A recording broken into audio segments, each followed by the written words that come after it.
Unmute din.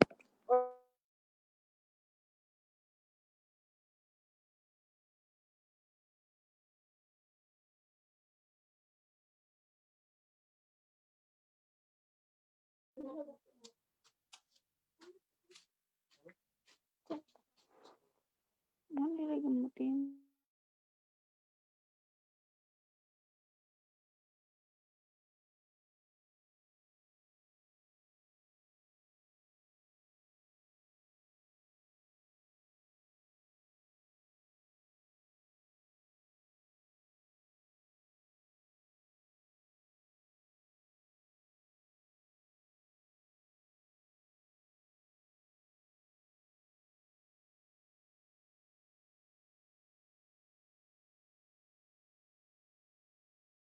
Hello. Hello, hello.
Okay, good evening, everyone. Thank you for joining with us tonight.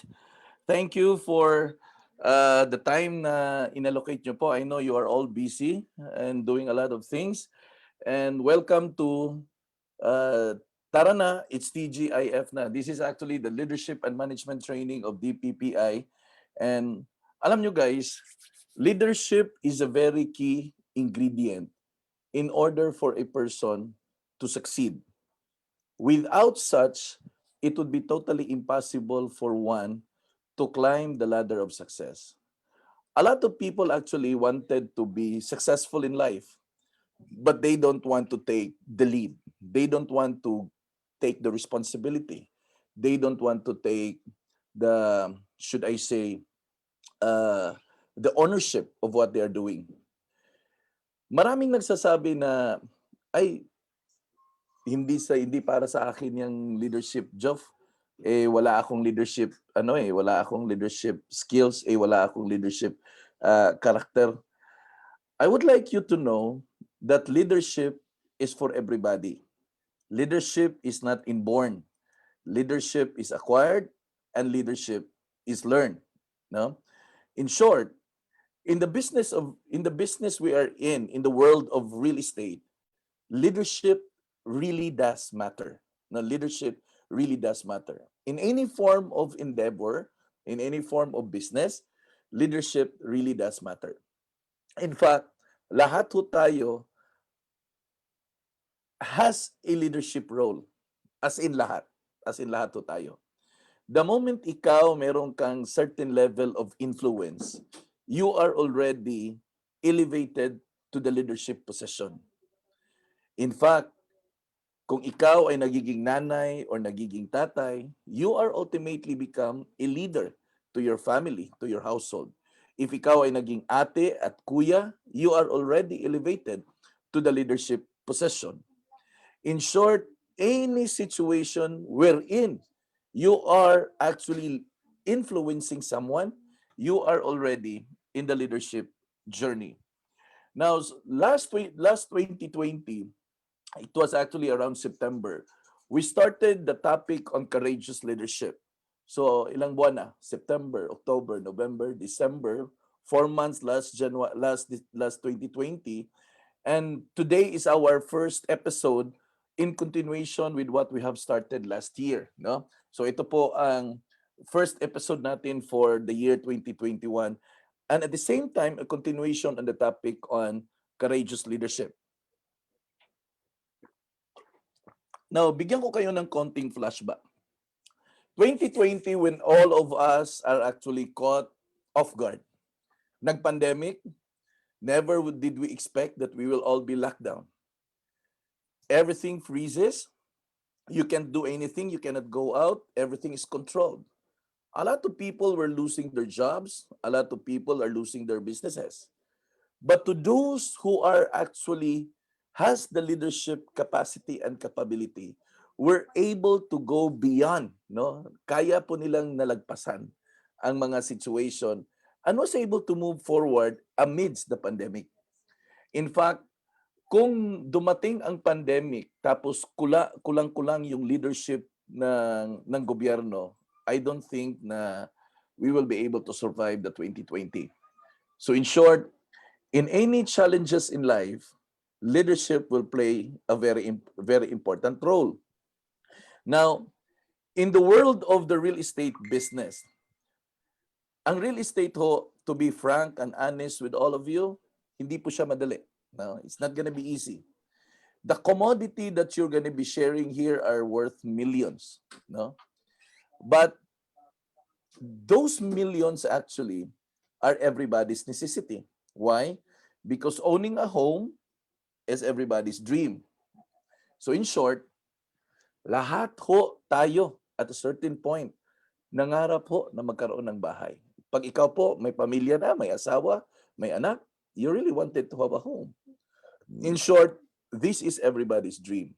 So this industry is really growing. This industry is even getting stronger. Now, amidst the pandemic last year, we strengthened our grip on leadership. Kaya po naglagay talaga tayo ng session on leadership and management. We strengthened our grip on leadership, and that's the reason why, in spite of the pandemic, we finished the year with a sale of over 600 million pesos for 2020. And that's a remarkable sales already. Why? Because considering the situation that it's in the middle of pandemic. Meaning, the leadership role that we had played last year was very, very important to what we have achieved last 2020. 2021 is still just at the onset. Now, if hindi po natin to lalagyan ng leadership ingredient, hindi po to lalaki, hindi rin po to lalakas, and most likely, a lot of people will gonna be, quitting. A lot of people quit in any opportunity. It's because, number one, they don't understand what they're getting into. Number two, wala sila doon sa pinaka-main ingredient. Yung always not sinishare ko, the most important ingredient for everyone to succeed is yung tinatawag natin na matinding pangangailangan. Now, the question right now is, meron ka ba niyan, matinding pangangailangan? Kasi if you have that, na matinding pangangailangan, no matter how difficult it may be, no matter how big will be the obstacle, the hardship, the pain, baliwala yan compared dun sa pangangailangan na meron ka at naiintindihan mo yung pangangailangan. A lot of people wanting to go into business, but they don't want to give the time and they don't want to give the effort. That's the reason why they never get further. Para hanggang umpisa lang talaga sila at all times. So in short, there will always be a price to pay. There will always be a price to pay. Just like this one, for example, you attended this session. This is a price to pay because at this time you could have been sitting on a couch on your sofa watching TV or browsing your Facebook, but yet you sacrifice those things. Why? Because for you to be successful, there will always be a price to pay. That same thing with leadership. There will always be a price to pay. In which, friends, not all people wanting to pay. Ah, hindi ho lahat gustong gustong magbayad diyan. Pero gustong maging successful. Pero walang gustong magbayad dun sa payment na kailangan para maging successful. The saddest part is that for us to be successful, money is the last ingredient. Money ho is the last ingredient. All other characteristics are the main ingredients. Today we will be talking about courageous leadership in continuation to what we have started last year. But before anything else, I would like to greet, kasi dito nakikita ko kayo nakapag-intera kayo. I would like to greet those people that are joining with us in Facebook Live. Mr. Renante Arbasto, pa-shout out dyan, no? Thank you for joining. Maribet Maranga is there from Mandawi. Ruela Coracha from Compostela. Jimbo, no? Jimbo Hanoplo from Bukidnon. I think from Manolo Fortich. Si Philric, no? Philric Lapano from CDO. Nandito rin sila. Si Juliet Claro, no? Nandito rin. And there are more in there. So if ever you have questions in the Facebook Live, just put it there in the comment section below. And we will try to answer if you have some questions that you wanted to throw.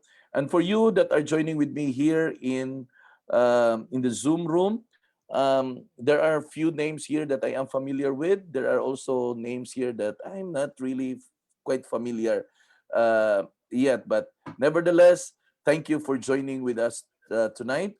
I really appreciate you giving the time in spite of the busy schedules you have. Okay. Now, ngayon po, ang pag-uusapan natin ay eto, Nine Commandments on Leadership. No? Now, siguro matatapos tayo dito in less than an hour. No? I will not take much of your time. Now, in the previous discussion, we were talking about how resilient should a leader be to adapt to the changing time and to adapt to the challenges that are facing. There are certain characters and attitudes that a leader should really need to possess. There are certain trade-offs that you and I were going to do in order for you to lead your people. Now, in the business that we are in the business of real estate, in our structure, you will be leading people. And in order for you to succeed in the business, just like the rest of our successful people here, they are actually leading people. And leadership really counts when you are going to go to the next level. As I always say, if you wanted to earn big, you need to help enough other people get what they want for you to get what you want. And that's precisely a key element there is yung leadership. So very important po yan. So ngayon, tingnan natin. At ito po isa-isahin natin. Number one. Okay. Number one, you shall develop a personal philosophy of your kind of leadership. Share it with your agents and live by it, recognizing that you cannot fool people around. Now, ito yung pinaka-basic talaga sa scenario. The people that you have invited into the business are real people. They have mind of their own, they have emotions of their own, and they will respond according to what they think and according to what they feel. We cannot fool people around. Remember that. We cannot fool people around. It pays to be transparent, it pays to be honest. But again, as I always say in my previous discussion, leadership has its own style. I have my own style of leadership as much as you have your own style of leadership. You can never be like me. I can never be like you. But what we are going to do is we are going to learn the principle of doing those leadership style. We are going to take a look at the principle and be able to apply those principles according to our own styles and personality. Now, here it says here that you shall develop a personal philosophy of your kind of leadership. Ano bang filosofiya na meron ka? No? Now, to name a few, no? But you can name a lot by yourself kasi ikaw yung makaka-identify nito eh. Ikaw yung makaka-identify nito sa sarili mo. Just like for me, for example, my philosophy of leadership is transparency. Yun ang philosophy ko sa leadership. That is the reason why if you were able to attend in any of our business seminar, you get to notice that the company we build are built on transparency. Right from the time that you have the client, the moment that it shall gonna be reserved, the moment that there are incentives and commissions that are released, everything is transparent. Every people in the organization that has those sale, actually, alam nila kung anong nangyari doon sa commission nila at saan na ang commission nila. Transparency is part of my philosophy. And that's the reason why it is integral dito sa ating organization. Alam mo bakit? Kasi part siya ng filosofiya ko, transparency. So you can have your own, no? It's not necessarily that you're going to copy mine. You can have your own and work on that philosophy. At i-share mo siya doon sa mga downlines mo. No, pag-usapan nyo na ako, ganito ako, prangka ako, pero gusto ko maayos na ma-accomplish. You've got to reach into a certain level na nagkatagpo yung ideas ninyo. Pareho ba? Pareho. So in short, the way to succeed in the philosophy of your leadership is to be transparent first to your people. Dapat alam nila kung ano yung personalidad mo. Kasi kung hindi po nila alam yung personalidad mo at hindi nila naiintindihan ang personalidad mo, ang mangyayari dyan ay away. Okay? Ang mangyayari dyan away. Alam mo ano ang magiging response? Ay, yung leader na yan, pangit ng ugali. Yun ang magiging outcome. But for those people who perfectly understand the nature, the character, and the attitude, and present it well to your organization, then those people will begin to understand, ay, ganyan yan si Novelin, ay, ganyan yan si Melchora, ay, ganyan yan si ano. Oh. So in short, they will have a clear perspective kung sino ka. So transparency is still very important. So you just try to exhaust all possibility kung ano yung magiging filosofiya mo sa paglilid ng mga tao. Okay? Number 2, you shall view your agent as the children of God and behave accordingly in the exercise of power, recognizing that power corrupts and you are corruptible. Now always remember na tayo po ay tao. Minsan, dahil sa power or dahil sa role or posisyon na meron tayo, minsan meron po tayong tendency na ito po ay maabuso. But the way to balance these things is very simple. Always remember, look at your downlines, look at your people, and understand that these are real people and these are also children of God. And when you begin to understand that ito ay mga anak ng Diyos, meaning this is been created by a God that is holy and just, then you will going to put the needed respect to these people. Okay? Last night ho, meron po tayong program na The Circle. The intention of the circle is to bring balance to our spiritual life. Because ang DPPI kasi is a balance of everything. We believe na hindi po tayo magiging successful pag hindi po balanse lahat. Bakit ho? Kasi ang tao is composed of body, soul, and spirit. No? Yan po yung composition natin. In order for us na magiging well-equipped ang katawan na to, we have to nurture our physical, we have to nurture our soul, and our spirit. Kaya may mga programa tayo na iba-iba po ang mga objective nito kung bakit nandyan po yan. Okay? So kagabi ho, ang objective natin is to nourish our spirits, our spiritual life. Ito naman ay iba. Ito ay may part na physical at part na rin po dito to nourish our soul. Because leadership is about us, about you, about the inner you. No? So we've got to understand that the people we are leading here are real people and they are all children of God.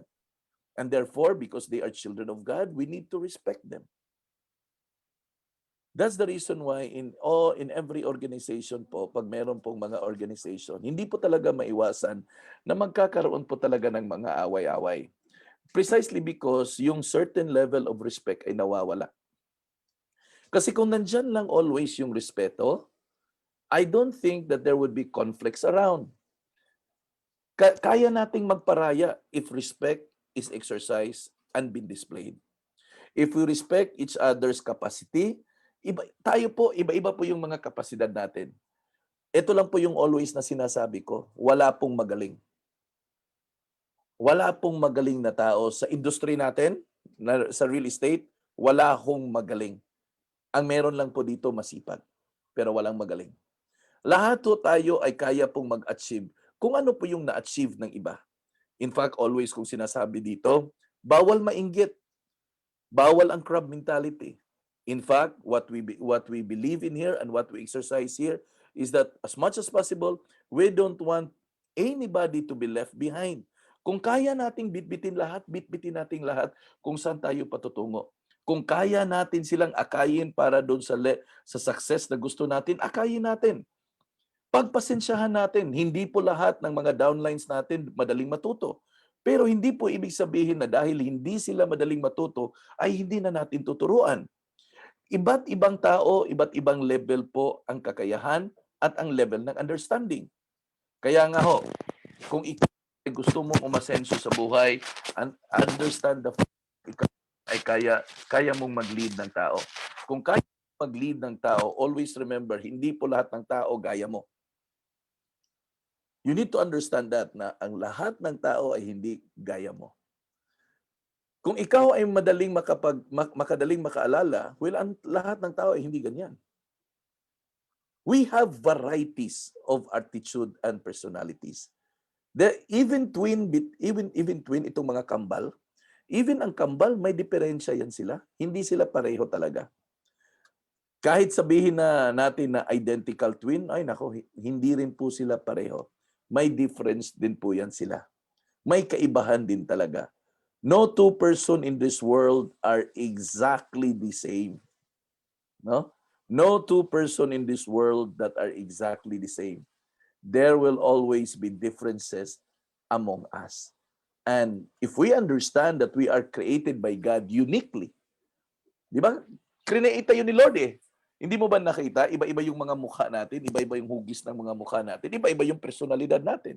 We are created uniquely. In fact, yung mga thumb marks natin, hindi po pareho.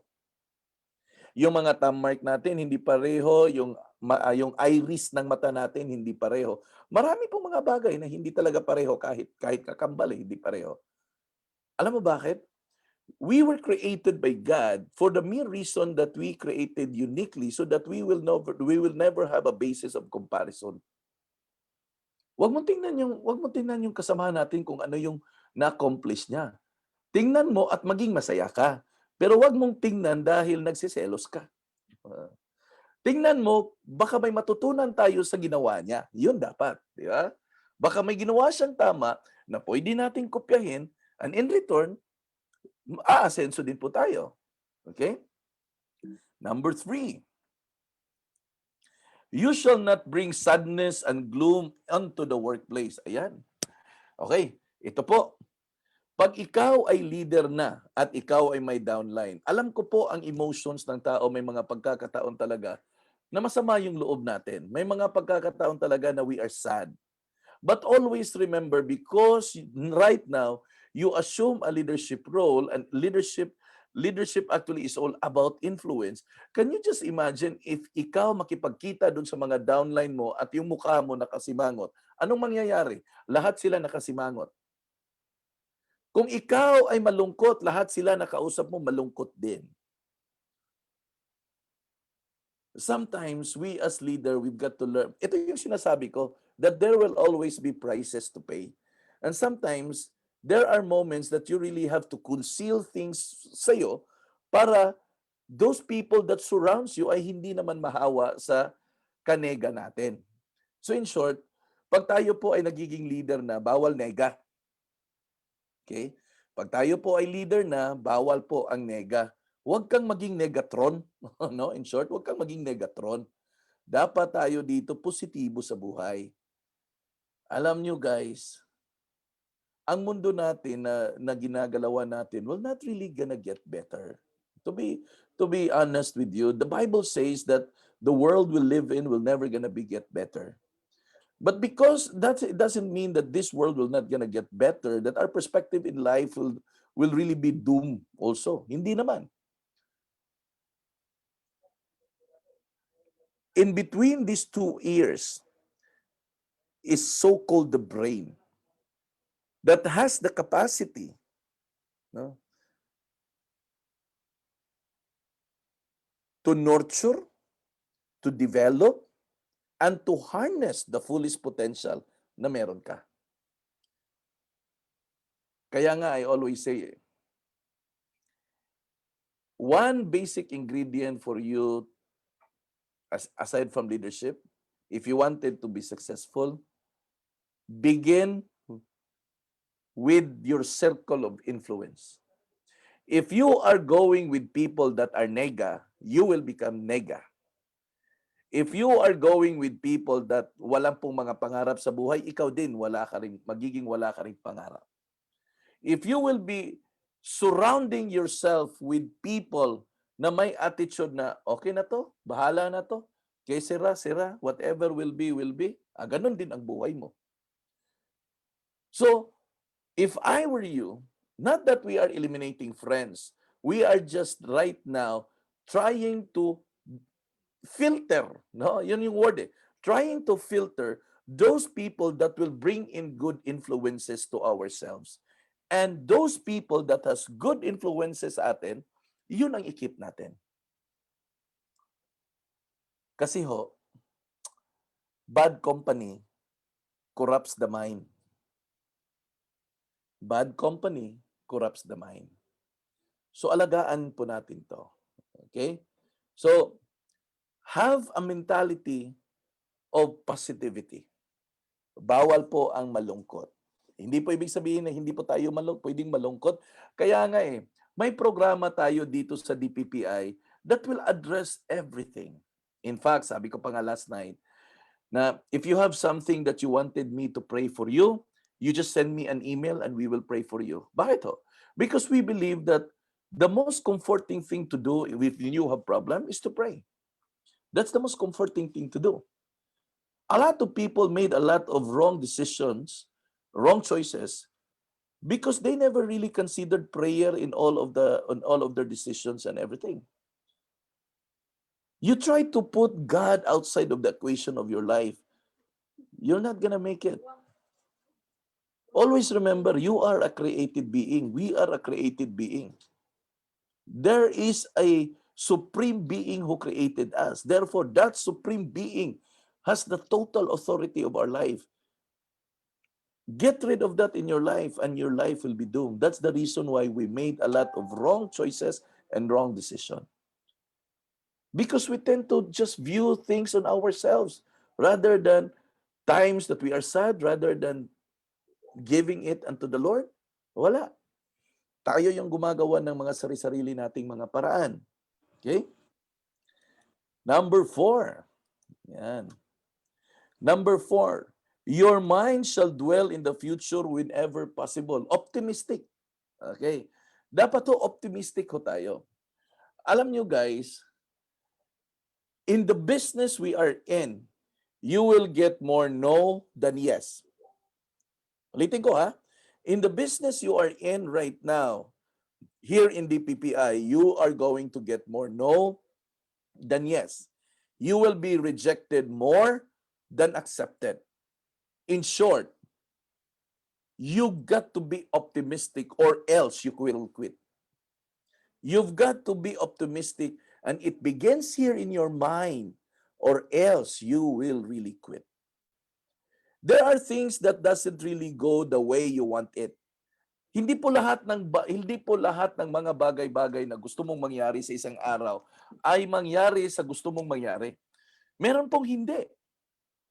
And hindi po yan ibig sabihin dahil hindi siya nangyari according to what it is supposed to do or to be. Hindi po siya ibig sabihin na wala na. You can have a different perspective in life. Dalawa lang po ang bagay, kaibigan.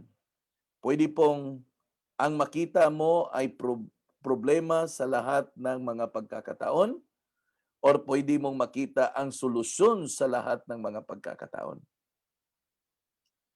May mga tao po na kahit gaano karaming solusyon na ibibigay mo, ang parati niyang nakikita ay ang problema sa bawat solusyon. Sadyang may mga taong ganon. Hindi ko na po lubos maisip at maintindahan bakit pa nabuhay sa mundong ito ang magaganong mentalidad. It doesn't bring you any good. It will not bring you much further. In fact, stuck up ka sa buhay mo pag parati kang negatibo sa lahat ng mga bagay-bagay. Puro ba what if? What if tatawid ako sa kalsada, masasagasaan ako? Masasagasaan ka talaga. What if sumakay ako sa jeep? What if malate ako kasi ma-flat? Hindi ka pa nga na sumakay, nag-flat na. Yung bang mga advance mag-isip? Ayan, ito na naman siya. Advance mag-isip. Hindi pa nangyayari na sa isipan. So pwedeng baliktarin yon.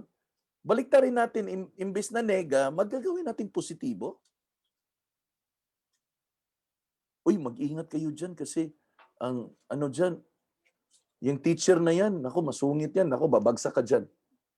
So ang estudyante naman na nakikinig talaga, masungit yung teacher, naku, babagsak ka tayo dito. Ang hirap daw magbigay ng exam ng teacher na yan eh. Hindi ka pa nag-take ng exam, nahihirapan ka na. May friend kang ganon?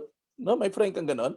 Na pag nagkita kayo, sasabihin niya, uy, alam niyo yung teacher mo, mahirap magbigay ng exam yan. Pero papasok ka sa exam, ha? Pagpasok mo sa exam, hindi ka pa nag-take ng exam, ang iniisip mo, si teacher, mahirap magbigay ng exam. Babagsak daw kami. Ay, lagot ka, bagsak ka talaga. So in short, can we put a little optimism to what we do? Negatibo na po yung buhay natin. Yung mundo natin, punong-puno na nga ng COVID eh. Makuha mo pang maging negatibo sa buhay? Paano na yan? Friends, you've got nothing to lose if you're gonna be optimistic in life. Courage will be developed if you will be optimistic.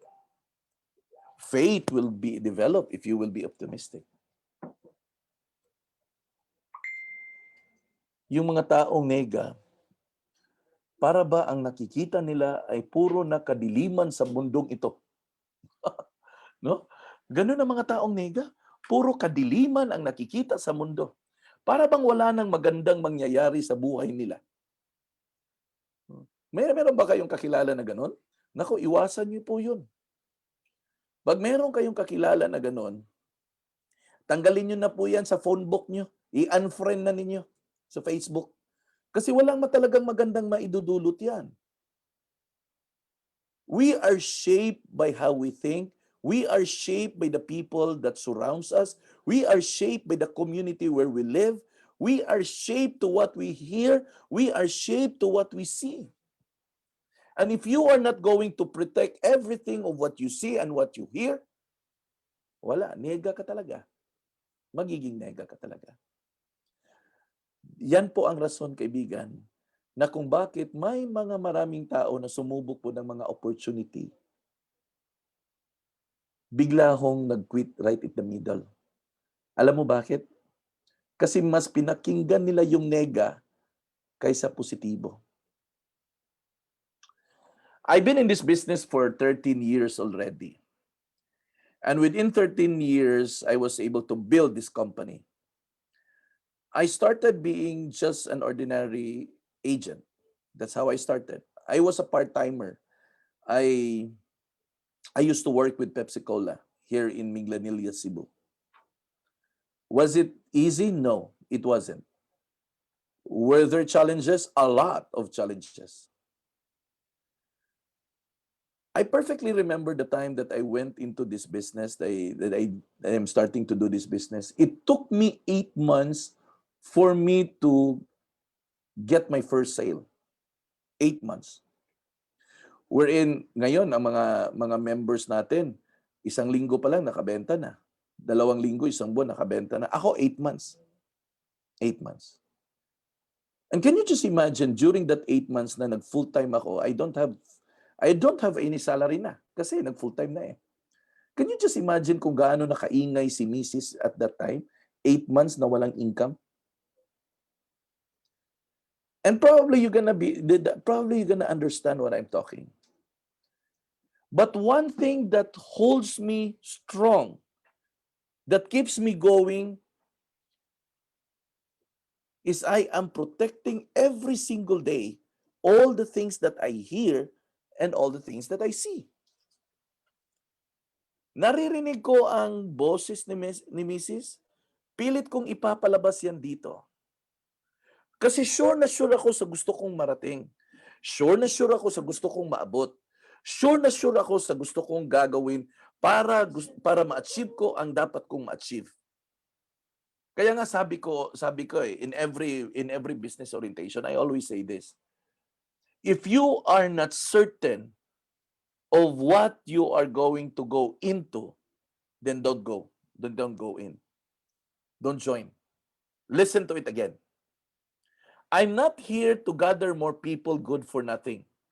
I am here inviting people and transform them to be better person. Yung tagline ng kumpanya natin, DPPI, Building People, Changing Lives. Ano, yung sa signage ng opisina natin, laki nakasulat doon, Building People, Changing Lives. And that's the reason why I always say this. After you hear the orientation, and if you are not convinced in yourself, and if you are not certain of what you're going to do, then wag muna. Pakinggan mo uli. Pakinggan mo uli. It doesn't really matter how many times you have heard the opportunity, but one thing that I am really looking at people is that when he goes in, he knows exactly what he wants. Alam mo bakit? Because in the moment of difficulty and hardship, what you really wanted to achieve will keep you going. That will keep you going. Bigyan ko kayo ng example. Bakit kaya ang isang estudyante, no? Baba ko muna to kasi mas magandang makapag-usap pag magkaharap tayo. Okay. Take a look at, for example, a student. Okay. Ang student ho, pag nag-enroll siya, sabihin na lang natin, first year siya. Ang kurso na kinuha na, sabihin na lang natin, settled siya, na gusto niyang magiging isang accountant. Sabihin na lang natin, gusto niya na magiging isang accountant. So nag-enroll siya, College of Commerce, Accountancy, first year. Nang nag-enroll siya, yung mga subjects na kinuha na, hindi naman madali lahat eh. May easy, may tamang-tama lang, may difficult din. Pero it doesn't necessarily mean na kung eto gaano to kahirap, ay basta-basta na lang siyang mag-quit. Kasi decided siya na gusto siyang maging accountant eh. Dahil decided siya na magiging accountant, kahit gaano kahirap ang mga subjects na to, magtsatsaga akong mag-aaral gabi-gabi at ipasa ang exam kasi gusto kong magiging accountant. Settled yung mind niya eh. Alam niya na gusto niyang magiging accountant. Kahit magsusunog ako ng kilay, it doesn't matter. Why? Kasi gusto ko na magiging isang accountant. That is exactly the same with your dreams. When you know exactly what you really wanted to achieve in life, it doesn't necessarily mean na dahil mahirap abutin yan, ikaw ay hihinto. It doesn't mean that you will get more no that you will stop. It doesn't mean that you will get rejected more often that you're going to quit. But rather, you keep on pressing on, you keep doing what you're supposed to be doing in order for you to go above the challenges. Diba? You've got to be settled with yourself. Ngayon, if you are listening to me right now, DPPI wants you to succeed here. But I cannot do that for you. You've got to Decide it in yourself. I always say this, naririnig to sa mga member na natin. Success is just a decision away. If you will not going to decide what you really wanted to achieve, kaibigan, kalimutan mo na to, nagsasayang ka lang ng oras. At sinasayang mo lang din ang oras ko.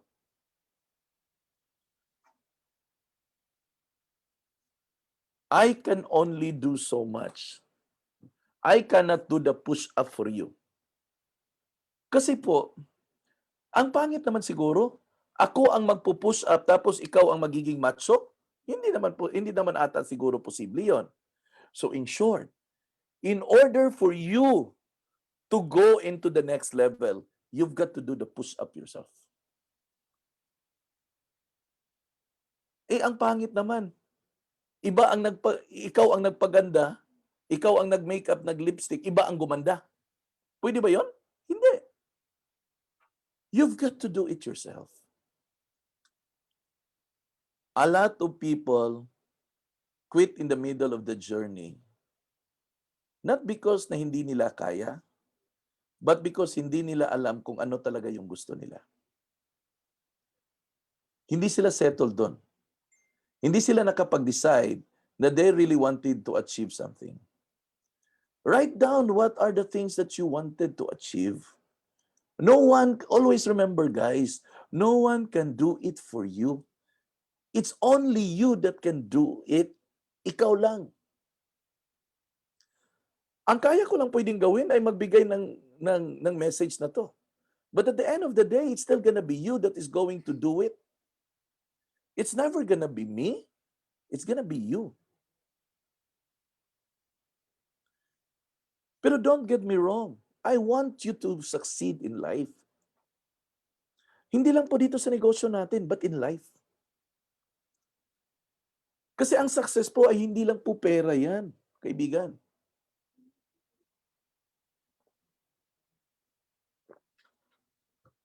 Success is about the abundance of life. Kaya nga kung pera-pera lang ang success, wala na sanang magpakamatay na mga mayayaman. Meron So, ibig sabihin, it's not all about money. There are something that really money cannot buy. At yan ang ipursu mo. Yan ang ipursige mo. Napaka-noble tong trabaho natin. Itong trabaho natin, napaka-noble. Can you just imagine? The person who approached you wanting to own a home, not a house. He wants to own a home. At the home that he's looking at, na gusto niyang matulungan mo, ay matagal na niyang pinangarap. Can you just imagine? You are part of that dream na nagkatotoo. You help him or her make it dream come true. Ang laki ng role mo. Ang laki ng pwede mong magawa. And that person na natulungan mo na magka-bahay, magka-kondo or kung ano man, will be forever grateful to you. Habang buhay yan na magpapasalamat sa iyo na kung hindi dahil sa iyo, hindi siya magkaroon ng bahay na to.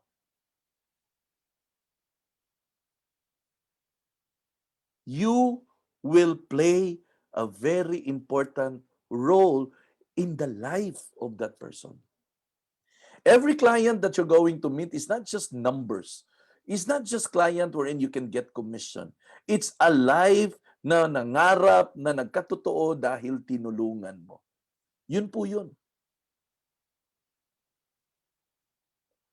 And how happy you will be if you will be part of the dream.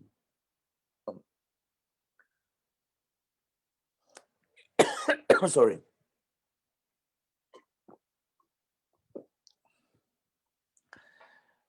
Yung word na thank you ho, sa taong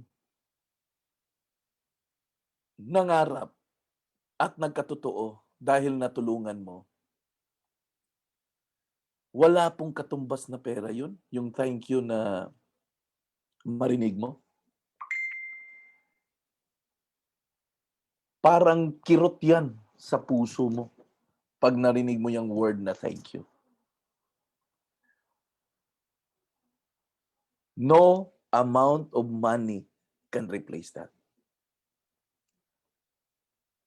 Kaya nga dito sa DPPI, tinuturo talaga natin, don't work for money. Because if you work for money, you will easily get tired. If you work for money, you easily get tired. Because if you don't get what you want, eventually you just simply quit. But if you work for reason above money, money will follow. Kumbaga, sabi pa nga nila, unahin mo muna yung misyon kasi ang kasunod nun, ang komisyon. Unahin mo muna yung misyon kasi ang kasunod nun ay komisyon. Always have an inner mission. Ito nga yung always ko tinatanong sa mga tao.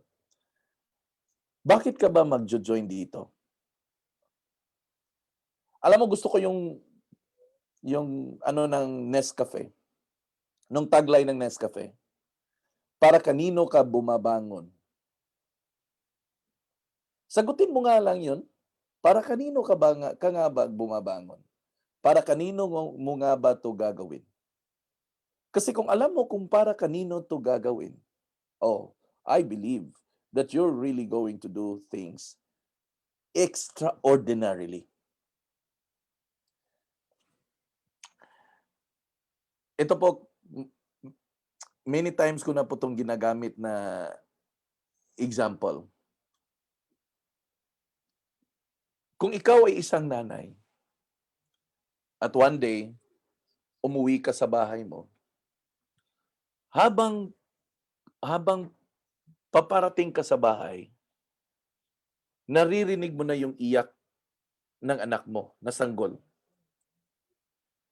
Naglalakad ka, palapit ng palapit, palakas ng palakas ang iyak. Kung ikaw ang nanay, ay I'm pretty sure kakabahan ka. Kung ikaw ang nanay, ay I'm pretty sure kakabahan ka. Habang nasa harap ka na ng pintuan, yung kabog ng puso mo ay lalong lumalakas. Kabog, bug. Lalakas at lalakas yan. Lalo na pagbukas ng pintuan. Pagpasok mo, nakita mo na halos mamula-mula na yung anak mo sa kaiiyak. Siguro nakatulog ang yaya.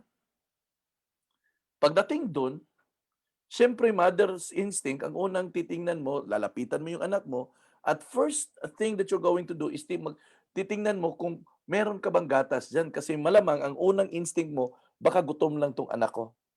Kukuha ka ng gatas, pupunta ka doon sa lalagyan ng gatas, anong yung ma-feel mo? Kung pagbukas mo ng lalagyan ng gatas ay walang laman. Buksan. Walang laman. Ito pa yung masaklap. Pagdukot ng pitaka, pagbukas, wala ring laman. Pagdukot ng bulsa, wala ring laman. Ngayon, kung ikaw yung nanay, walang laman ang bulsa mo, walang laman ang pitaka mo, walang laman ang gatas, iyak ng iyak ang baby, anong gagawin mo? Alam mo, kapalmoks na. Hindi na baling magpakapalan ng mukha, lalabas ako at maghahanap ako ng saan ako makakuha ng gatas. Kung pwede akong manghiram sa kapitbahay or mangutang kung kahit kanino or pupunta sa tindahan at hihingi ng pabor na pwede bang makakuha ng gatas, babayaran lang mamaya, gagawin mo yon. Kapalan ng mukha. Alam mo bakit? Kasi alam mo at naiintindihan mo na yung anak mo na iyak ng iyak ay may pangangailangan. Hindi ka bumitiw, hindi ka basta lang walang ginawa, gumawa ka ng paraan, kumilos ka, hindi na baling mahiya ka kasi alam mo na yung anak mo may pangangailangan. Ngayon ang tanong, ito kaibigan, ikaw ba ay may matinding pangangailangan? Kasi kung wala kang matinding pangangailangan, patawad ho, pero hindi ka magsasucceed sa negosyo na to.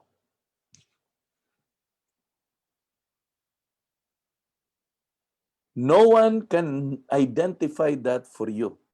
Ikaw lang. So probably after this session, you sit somewhere na ikaw lang mag-isa. At pag-isipan mo, ano ba yung pangangailangan? Tingnan mo yung pamilya mo. Pag nakahiga na dyan, tingnan mo yung asawa mo, anak mo. Ano kayang bukas nila? Ano kayang future nila?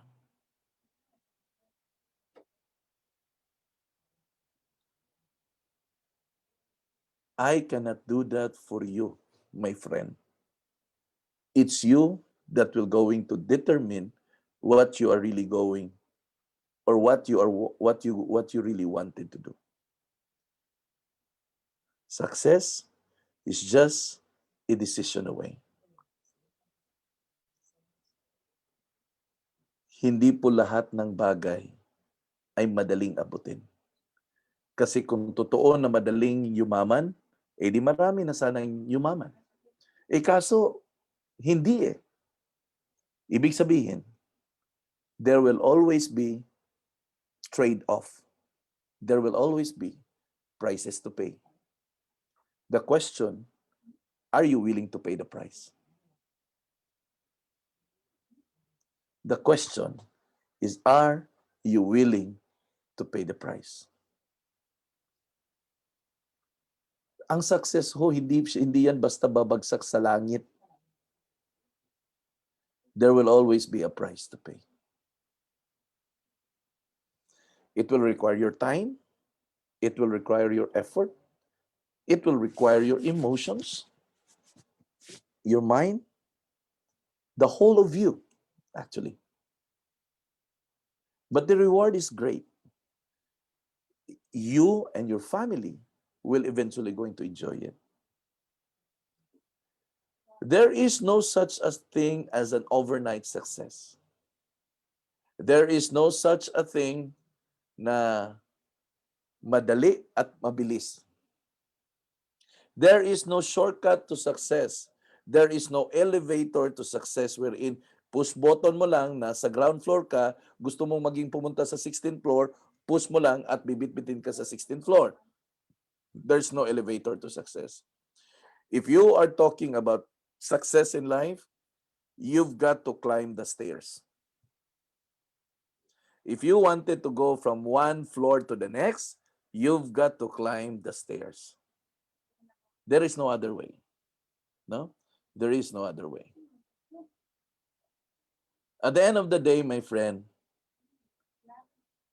who you decide you become is only determined by you. Ikaw lang po. Yung taong nag-invite sa iyo dito sa negosyo, alam mo, ginamit lang ni Lord yan para ma-invite ka today. Pero, ikaw pa rin ang gagawa at gagawa ng paraan. Marami po sa atin takot. Marami po sa atin ayaw sumubok. Marami po sa atin, marami ang excuses.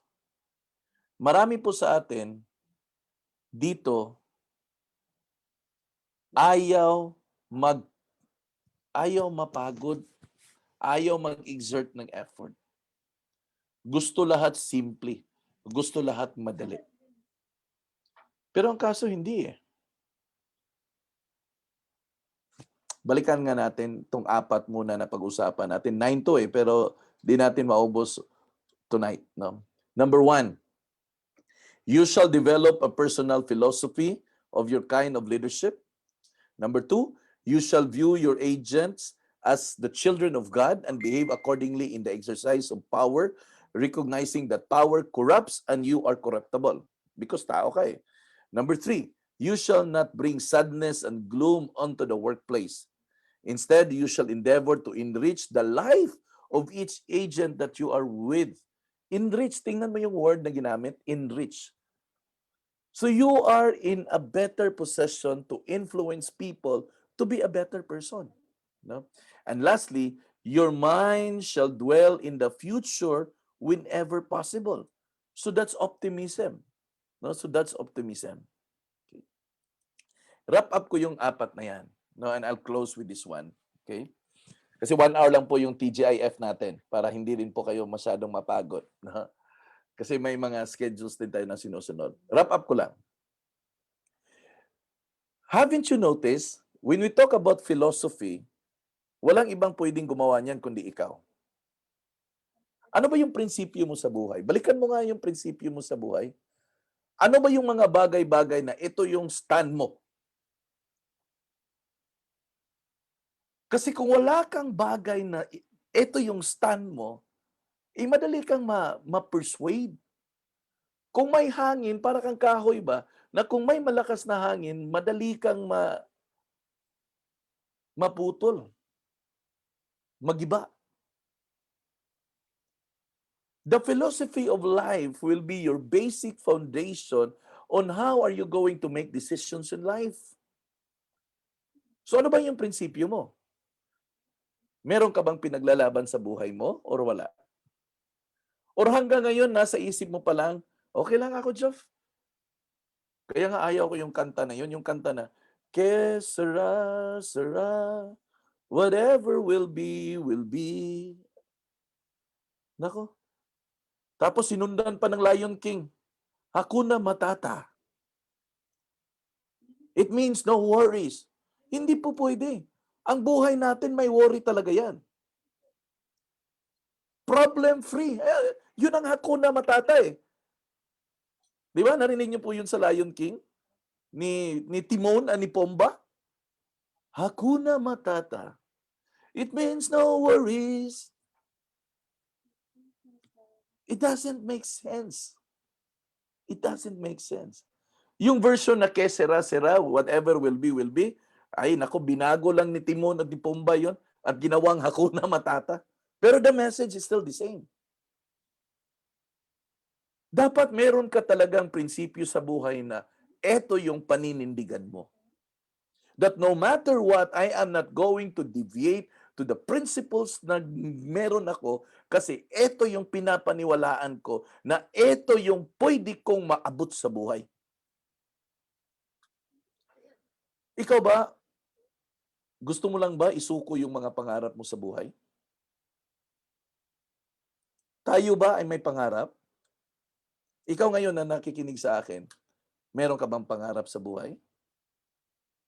Kung meron kang pangarap sa buhay, willing ka ba na isuko yan? Tanong nga tayo. Sige daw, answer kayo dyan sa comments, sa chat box. Sino ba ditong may pangarap? Sino ba ditong may pangarap? Sagot kayo, sagot na tayo dyan. Sino ba ditong may pangarap? Ayan, ako, ang daming may pangarap. Lahat tayo ho. Ayan, oh. Lahat tayo ay may pangarap. Pero ang tanong, yung pangarap mo na sinasabi mo, tama yung sinabi ni Inigo, patay lang ang walang pangarap. Pero ang taong nag-give up sa pangarap ay para na ring patay. No? Ang taong hindi pinaglaban yung pangarap niya ay para na ring patay. Bigyan ko kayo ng example. After I resigned from Pepsi Cola, I went into this business. I talked to my wife, I talked to my eldest son, and I said that I'm gonna resign from Pepsi, I'm gonna work on this opportunity. So, nag-usap kami. It really requires quite a decision. Now, nang nag-usap kami, ang tanong lang sa akin ay ito lang. Napakasimple lang po yung tanong. Kikita ba tayo dyan, Tay? Ang sagot ko, oo. Ito yung gagawin natin. Ito yung gagawin ko. Alam mo bakit lumabas yung tanong na yon? Okay? Because every one of us will always have a sense of uncertainty. Kaya tinanong ni Mrs. yan.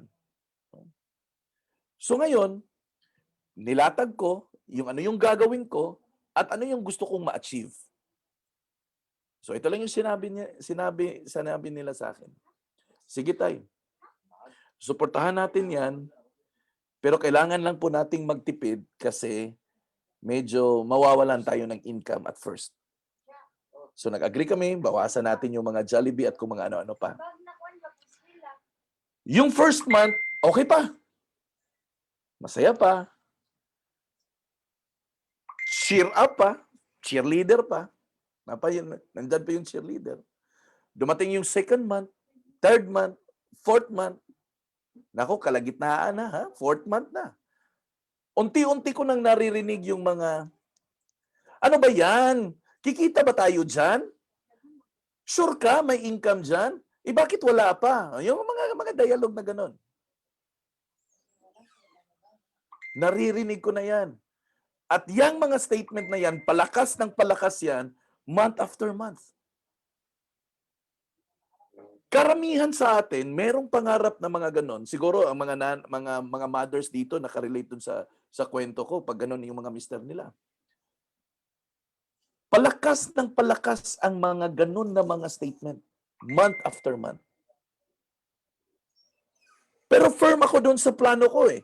Firm ako doon sa pangarap ko, firm din ako doon sa gusto kong gawin, at firm din ako sa mga steps na ginagawa ko. Alam ko kung ano yung gusto kong marating. Fourth month, fifth month, palakas ng palakas. Halos pag uwi ko, hindi na nakasmile si Rowie. 7 months, 8 months, 6, 7.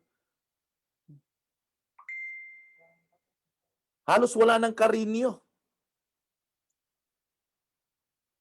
Ayan, natatawa si Miss Cherry Tirado. Pero totoo yan. Pag mga ganong situation. On the 8th month, ito yung nangyari. On the 8th month, nakabenta ako. That is November. No, November, di ko malimutan yan. November yan, 2011. Nakabenta ako isa. Ang kaso sa real estate, pag nakabenta ka, hindi mo pa makukuha yung komisyon mo. Agad-agad. Pero alam mo ano yung nangyari on 2012? It took me 8 months to make my first sale. On 2012, I made 120 million sale. And it changes the rest of the story. Alam mo bakit? Anong nangyari? Yung ilang months na ginawa ko ay nagtatanim ako. Nagtatanim ako at yung mga tao na nakausap ko, pagka 2012 na kumuha. My point here is this. Sadyang ginawa ni Lord ang principle of planting. May nakita na ba kayong nagtanim ngayon, bukas may bunga? Wala. That is the law of nature and that is how God created it. Because God wanted us to understand that everything has the process. When you begin to plant a tree, there is a growth in there that you did not see. The time na tinanim mo yan, up to the time na nagbunga yan, may nangyayari sa baba na hindi mo nakikita. And those are the things na hindi mo nakikita requires your faith.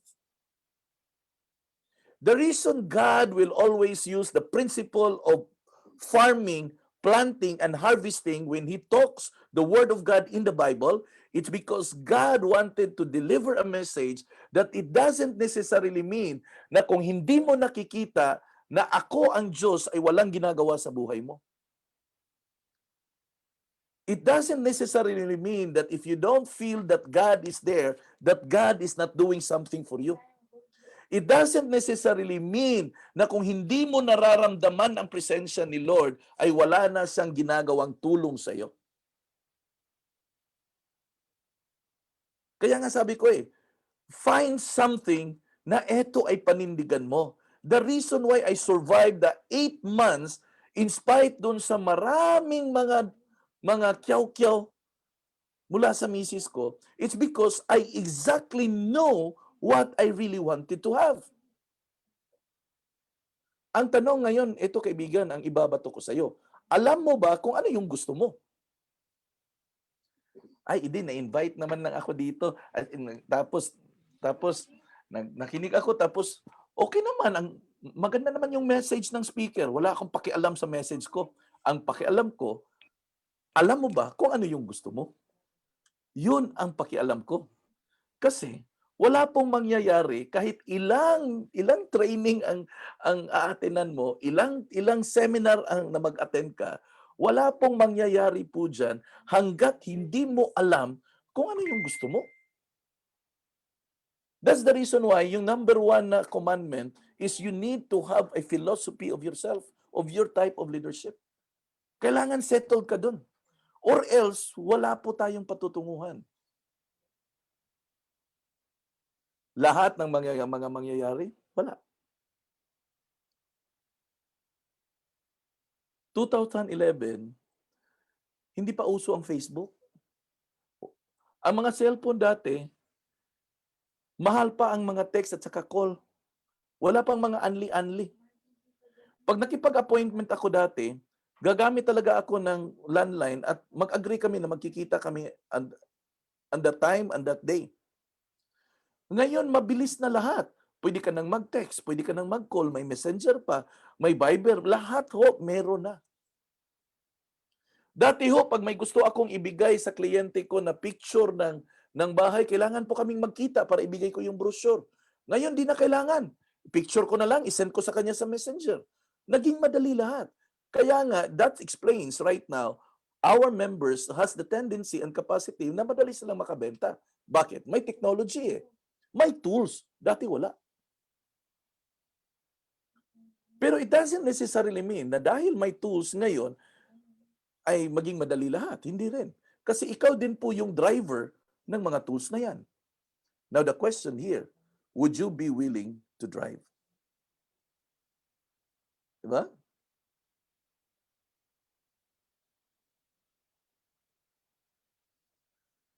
Would you be willing to drive it? Days are changing, but the principle of life never changes. Remember, ha? Days are changing, technology-driven na ta, pero the principle of life never changes. Still holds the same, remains true up to today. Without it, it's totally impossible to make it big in life. Looking back, sabi ko sa sarili ko, I could not imagine na itong kumpanya na to, ito na ngayon. Pero I was talking about this way back 2011 pa. Sabi ko kay Juliet during the time, partner natin dito sa negosyo na one day, Jul, magkakaroon din tayo ng kumpanya. One day. It was all one day. It was always been one day. Sabi ko pa nga, one day, makapag-develop tayo ng bahay at lupa. One day. It was just all one day. Ngayon, dumating 2021, may sarili na tayong project. May sarili na tayong bahay ng DPPI na binibenta natin. Was it a dream today? No, it was a dream long ago. And I always itong mga kasamahan ko na medyo matagal ko na kasama dito, sila mismo naririnig nila sa akin yan. One day, just one day, we will be there. One day, we will be there. At ano pa yung maganda? Lahat ng mga pangarap dito sa kumpanya, lahat ho kasama kayo. Hindi nyo ba alam na ang partner ni DPPI sa development ngayon sa bahay na binibenta natin ay ang mga membro natin? Kaya may mga member tayo dito na one day will be earning dividends. Because ang principle ko, as much as possible, we will not leave anyone behind. Yun yung mga philosophy. Kaya you establish your own philosophy. My philosophy is this, as much as possible, we are not going to leave anybody behind. Kung kaya natin bitbitin lahat, bitbitin natin lahat. Kung kaya natin silang akayin para sa road to success, hala, akayin natin, no? Akayin natin. It's gonna be an exciting journey. It's gonna be an exciting journey. So guys, I would like to thank you all for joining with me tonight.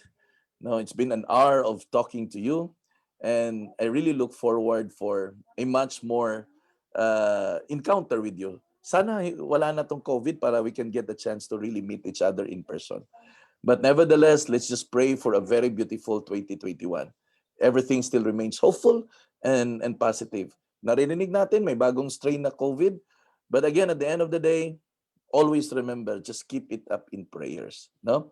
Um, Bukas ho, we are supposed to have schedule in the morning for the recruitment seminar. I would just like to make a quick announcement, although I'm going to send off this announcement in the group chats later on.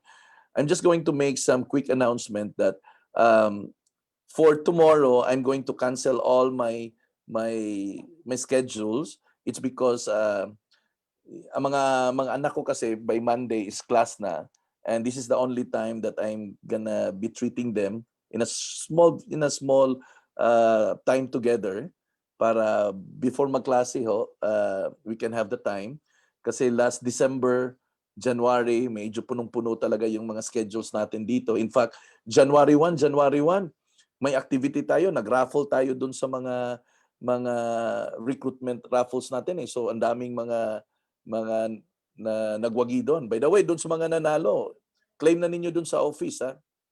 So, yun lang nga guys no, tomorrow uh, wala po yung yung recruitment seminar. Yun lang po, yung recruitment seminar. Pero pag by Monday, balik na po lahat ng mga schedules. And if you are in the group chats, no, in which I believe you are in the group chats, um, just monitor, no, just monitor in your group chats because there would be some announcements that would be done by our business development managers, our BDMs, for the schedules of project presentations, no? So, nandyan po yan, every day po yan, from Monday to Friday po yan, every 2 p.m. meron po yan. So, monitor nyo lang po yung group chats ninyo para you will be aware of the schedule. Pero madali pong ma-remember basta ang schedule po sa hapon is 2 p.m. No, pag may morning schedule tayo 9:45 yan. Pag evening schedule naman that's 8 p.m. Okay?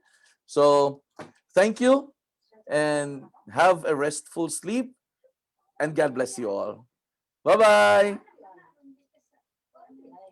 Thank you.